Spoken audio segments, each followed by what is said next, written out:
Guys, it's Epic World's PCG, and in today's video, I'm going to be showing you how to make a paper computer game. This is just going to be a quick, not too edited video, so you guys can know how to make one. These are extremely fun to both make, play, and really, paper computer games are more than just PCGs. You can go on the Paper Computer Games fandom, which I'll leave a link in the description, so you guys can research all the planets, history, lore, characters, all of it's on there, and most of the games are on there too. It's got over 3,000 articles, so lots of exploring to do there. You can also check out the PCG shop, which I'll also leave a link in the description to if you want to check out any of those games, print them out, and play them with your friend if you don't want to make one, or you can do both. They're very fun to do. And you can also check out the some other things, like there's some PCG books, there's PCG comics, novels, all sorts of stuff. And I'm working on a bunch of new things too, so stay tuned for PCGs. They're getting way bigger than I ever thought they would be. We're expanding into so many different mediums. So yeah, now they're not just PCGs. There's like a whole franchise or whatever of them. So that's super exciting. But yeah, let's get right into how to make a PCG. So making PCGs are super simple. You can do it many ways. There really is no wrong way to make a PCG. You can have like crazy good art, or you can just draw stick figures. As long as it's a fun game, it's okay. And if you're scared about it being fun or something, you guys can go on the PCG Discord, which I'll also leave a link in the description. And if you want to play your first PCG with me or something, that is completely fine too. I will give you my honest feedback, and I'm sure it'll be fun. I've never not had fun playing a PCG. So trust me, like even if you just draw a stick figure and maybe like one puzzle, I'm sure it'll still be fun to play. But you can create a whole story and stuff. So the game I'm going to be making is, so let me look at the PCG chronology for some inspiration. This book is basically a history of some old PCGs, or kind of like the whole PCG universe. It's a little brief, like not every story's covered, but this gives you a really good idea of the basic PCG lore. And you can check out the Paper Computer Games YouTube channel run by Zach if you want more really good videos. But this book does a really good job of explaining. And as I'm looking, I kind of like the idea of a bread game. The thing about Paper Computer Games is you can use anyone's characters and you can continue anyone's games. Like, let's say I like this bread game. Well, maybe I make a spin-off, or maybe I continue it. So I think I'm going to make a spin-off. So, and I can do more research on the PCG wiki if I want to more ideas, or I can just make my own original idea. You can even create your own planets, worlds, universes, but I recommend connecting it to the PCG universe. So first thing you're going to want to do is make an inventory screen. This will be helpful for your player when they're playing the game, because in the game they can pick up literally anything. And we mark inventory with an E just because it's kind of a funny tradition, but then you can write inventory with an I underneath. And then, like, if a player finds a stick, they can write stick, and then they can use that maybe. Unlike point-and-click games, you can literally do anything in PCGs, and if you mess up, you just say save game. I know it sounds simple, but they are actually a lot of fun to play, and puzzles can be super complex and take you quite a few minutes to play, or it's simple. So, I think I'm going to do a Wonder Bread game. Because I really like that idea, and no one has expanded it since, like, it was made. I don't know if it was made in the 90s, maybe the early 2000s, but it's an old game and it's never been added to, so why not bring back that old game with this quick demo game? I'm probably going to go back and add a lot more detail to this, but for the video's sake, it's just going to be pretty simple. So I'm going to name it Dalton the Toast. Again, you guys can make PCGs as elaborate as you want. I usually make mine on digital, but like over 300 of mine are on paper, so there's nothing wrong with paper. And you can use pencil, pen, like I'm only using pen because it shows up better on paper, but you can literally use whatever medium you want. You can even make a PCG out of clay and then just take pictures and upload them to Discord and play it like that. But yeah, PCGs are super fun. We even have some little events going on, the PCG Playing Madness, and you can still join in. And you basically, the more PCGs you play, the more points you get, and you could win a prize. So that's cool. All right, Dalton is going to be a piece of toast, and he's going to like wake up one day and wonder where he came from. So he's going to travel to the lab where Wonder Bread people are being created, and he's going to investigate it. But he might not be so welcomed because he might be different. So Dalton is a different type of toast. Like, he wasn't manipulated by the company that created him. If you don't know who the company is, they're basically like the evil organization, and they're literally called the company. So that's something cool that you can add into your guys' game if you were looking for a main villain. Not all PCGs have to be like combat and stuff. Like there, most PCGs actually have a lot of good exploration and story building. That I find that really fun. So Zach once created this character named Arcs the Varks, which was based off one of my species on one of my plants, Gondo, and he made a PCG with it in there, and then I made like a comic, and then a few other PCGs, and then some other person expanded, and we built this character together, and that was a super fun process. And if you're worried about someone like taking your character and like I guess messing it up, even though that probably wouldn't happen, but like let's say they did something with your character that you didn't exactly like, that's something we called canon, Canon, and Zach's making a video on that soon actually. But basically, if you don't like it, you can deem it uncanon to the PCG universe, or just uncanon to you. Like they might think it's true, but like if you don't like their idea, even though I've never really done that before, but if you don't like what they did with your character, you can simply just not consider that canon and continue their storyline, or you can build off their like their work of your character and further expand it. The more people that work on a character, the more fleshed out and richer that character gets. So I definitely encourage people to use any of my character. If you guys like this game, you can literally remake it the same way, and I wouldn't care. Like just the more stuff, like maybe add something to it that we didn't see before, or maybe you take a sequel to this game and figure out what Dalton does next. Okay, so super basic cover. I always write my logo, 2023, and of course the year by Epic Worlds PCG. Wow, that R and L does not look separated, but okay. All right, again, so this cover is super basic, but again, you can add as much detail as you want. I'm using blue paper because it's what I had lying around, and I recommend not writing on this page because it's all indented, so just take a fresh page, or if you have thicker paper, of course you can do that to save the paper, but I want this game to not be all like liney. So first screen, I'm just gonna draw a building. It's gonna be the Wonder Bread factory or something, or maybe it's the Wonder Bread headquarters, something like that.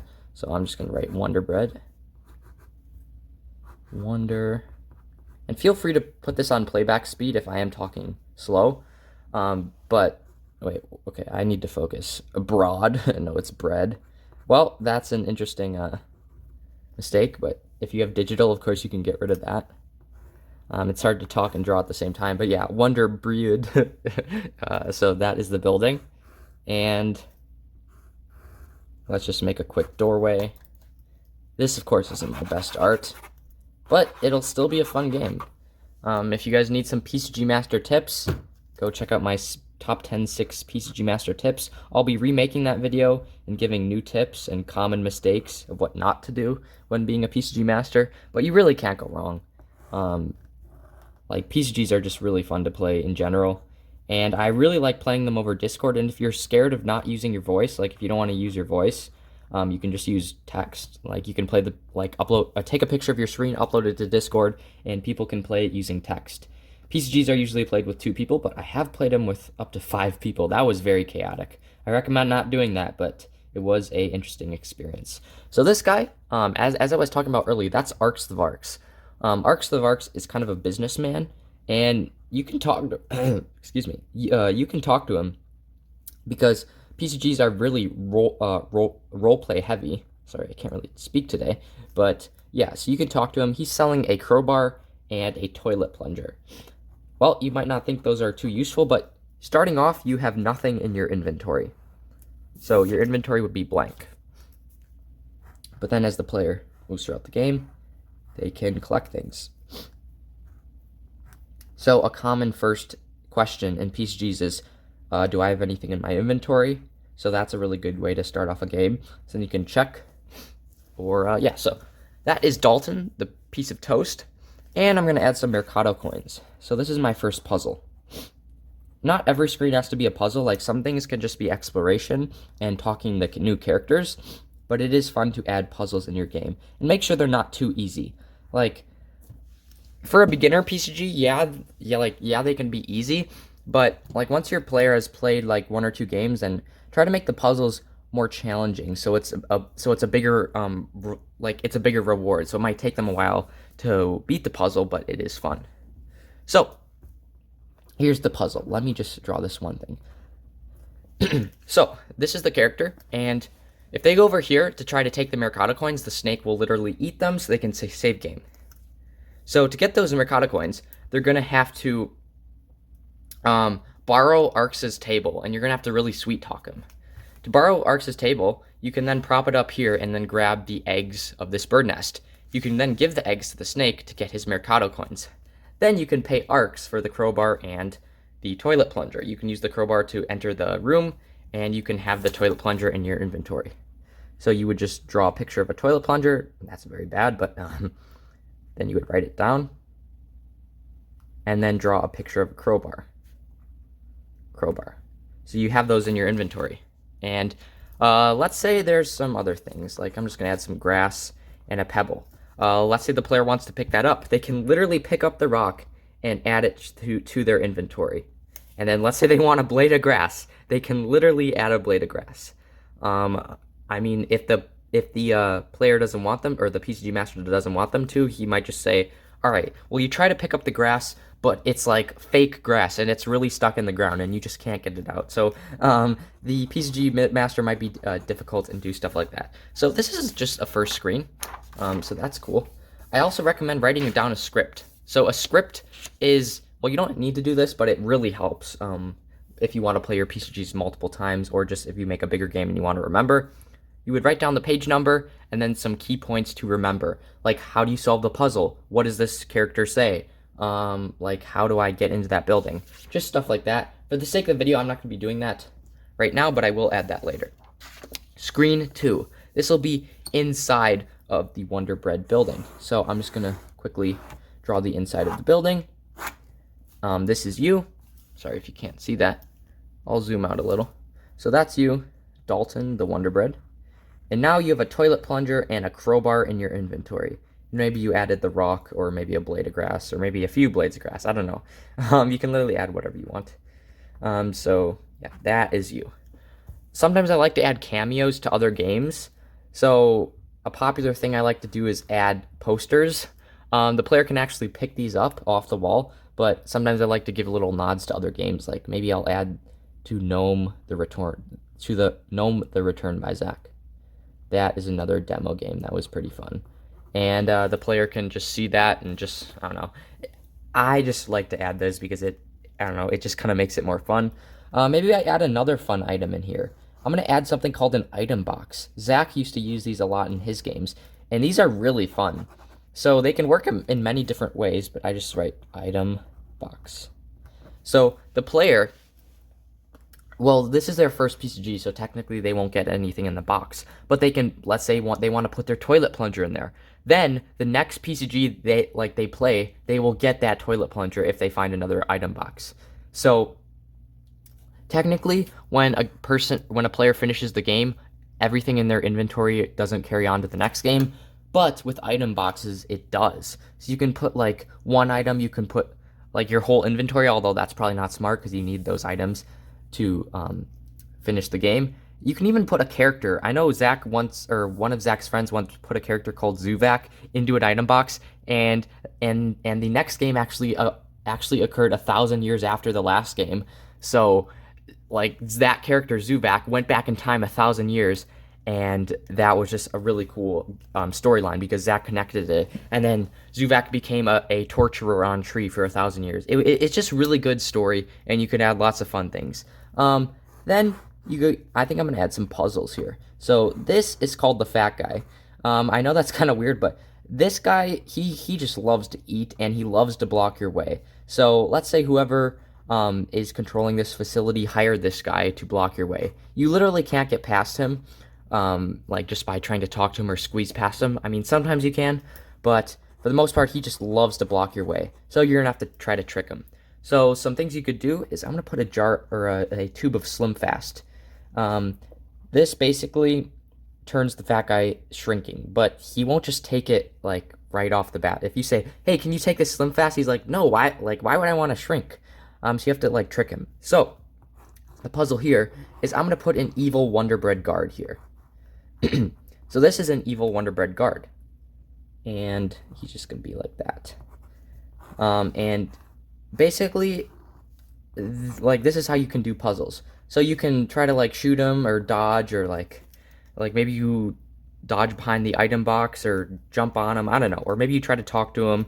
But Wonder Bread characters are different. So in Chris's Wonder Bread game, you literally had to insult him to kill him. So if you want to get past this guy, the only way to get past him is to insult him. So that is a very interesting villain to beat. So you literally, so the character has to be like, oh, or like, I don't know, you can do a rap battle or try to insult him so bad that he just burns himself and he turns into a piece of toast. Then, this is kind of a dark puzzle, but you can put the Slim Fast on the burnt piece of toast and give it to the fat guy and he will eat it. And then the fat guy will shrink and you can get on to the next room.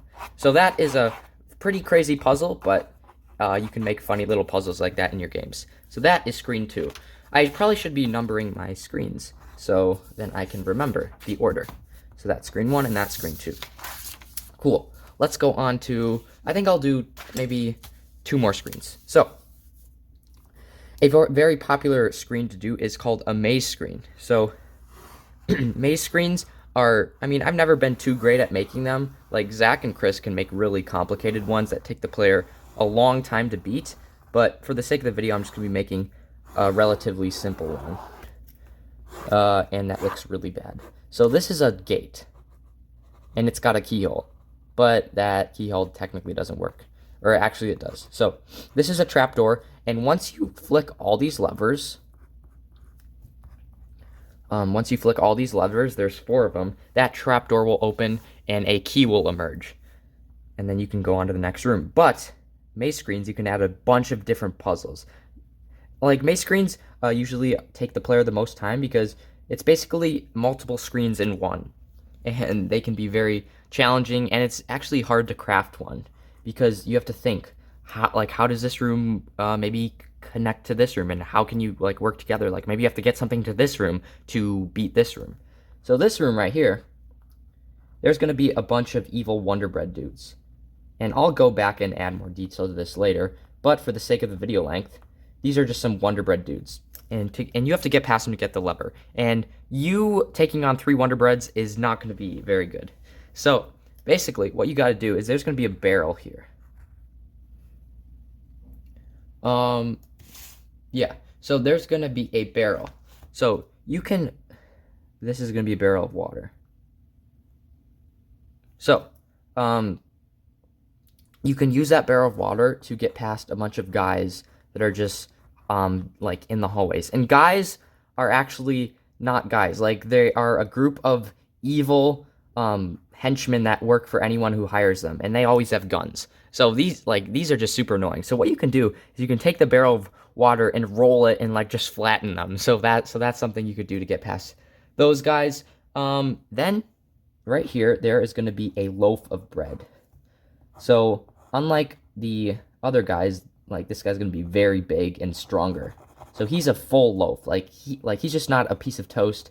And instead of insulting him to get past him, you're gonna have to compliment him. And that's gonna take the player a while to understand that. So that's called like a complicated puzzle.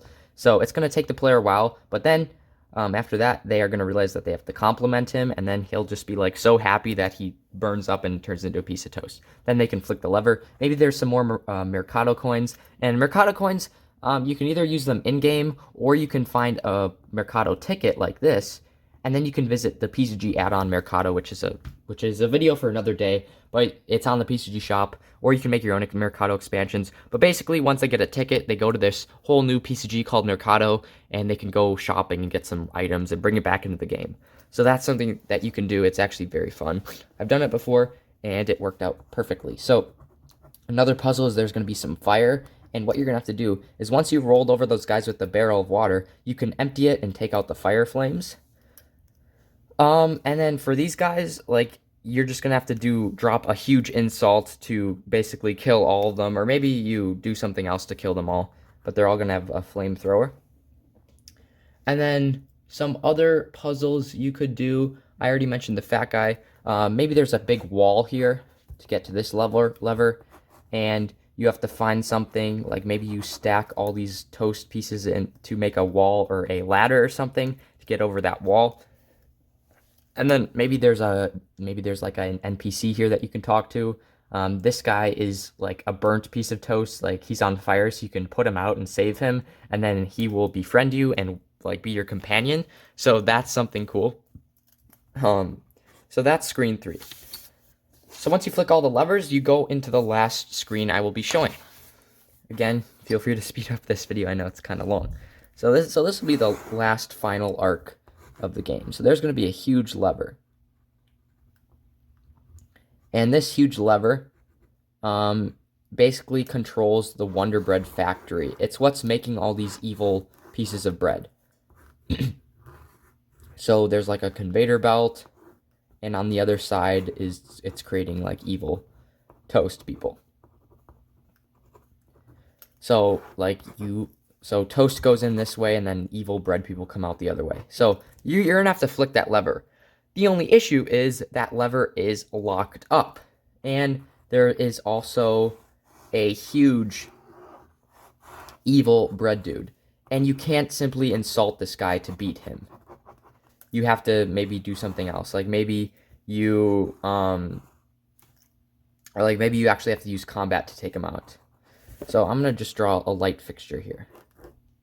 So maybe you have to shoot the light fixture to fall on him, causing him to burn up. That is an example of a combat puzzle, because just saying that you're gonna shoot the guy, it's really lame, and that probably wouldn't work. So you're gonna have to like shoot this chain, and then the lamp will fall on him, causing him to burn up and die. And then you can flick this lever, although the lever is stuck. So maybe you use the crowbar that you had bought from Arcs the Barks to do that, or maybe you use some Slim Fast to shrink it, and then you're able to pull it. I don't know. It is up to you. And if the player doesn't do what you have like pre-planned for the puzzle, but it makes really good sense, then I usually just let the player do that. And yeah, so this is my hastily made PCG, but I think this is a very good example of how to make a paper computer game. If you guys like this idea, feel free to make a sequel. I am going to add a little bit better art to this, and then I'll put it on the wiki, and it'll be all wikied so you guys can check it out and then get more information about it. Thank you so much for watching this long PCG video, and I'll see you in the next paper computer games video.